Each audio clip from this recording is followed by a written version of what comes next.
ka min chua quy tu lalpa thu soi ro ít chia lo in angai tha e isu thu soi ro i câu na o tâm ngai tha e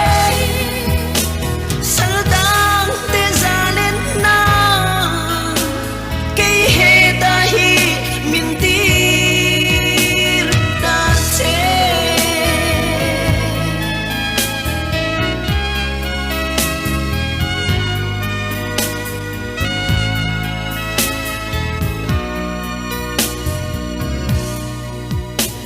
kalmai na she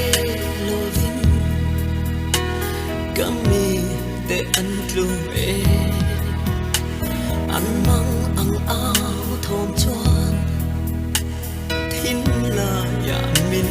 phane sual puara ru te ta na zalen na buang turin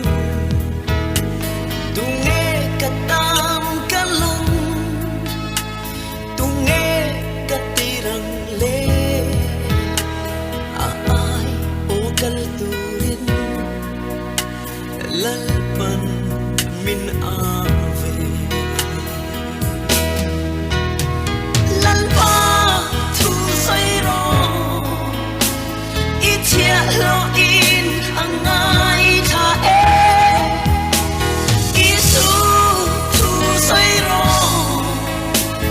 i câu na o tâm ngai tha e sal dang te za len na ke he da hi min tir da che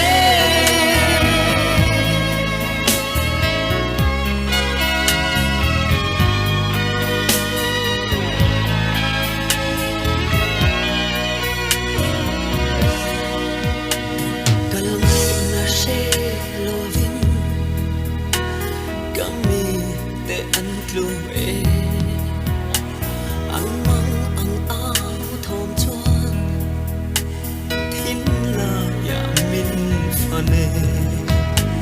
sual puara ru te ta na zalen na buang turin